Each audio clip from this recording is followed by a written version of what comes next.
mayor you could find for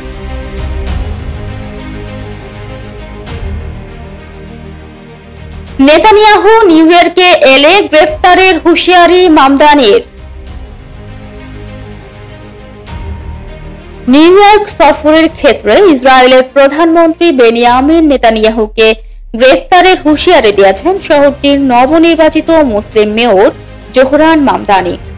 বিদায়ী mayor Eric অ্যাডামসের সঙ্গে সাক্ষাতের পর এক টেলিভিশন অনুষ্ঠানে 34 বছর বয়সী এই মেয়র নিজের এমন অবস্থানের কথা জানান।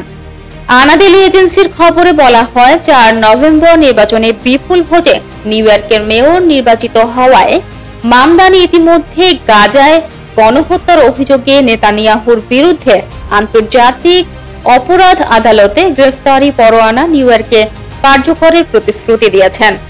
গাজার বেসামরিক মানুষের উপর ইচ্ছাকৃত হামলা এবং ক্ষুধাকে যুদ্ধের অস্ত্র হিসেবে ব্যবহারের অভিযোগে গত 2024 সালের নভেম্বরে নেতানিয়াহুর বিরুদ্ধে আইসিসি পরোয়ানা জারি করে।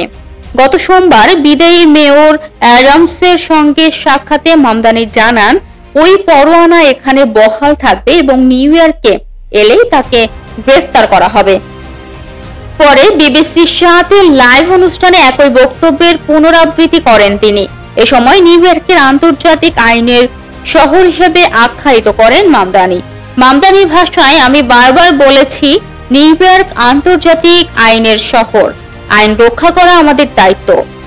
আইসিসির পরোয়ানা কার্যকর করতে হবে।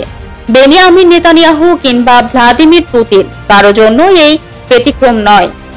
আমি ডোনাল্ড ট্রাম্পের মতো নই, তিনি নিজের মতো করে আইন বানান আর আমি বিদ্যমান আইন মেনে চলি। আগামী 1 জানুয়ারি আনুষ্ঠানিকভাবে তার দায়িত্ব গ্রহণের কথা রয়েছে।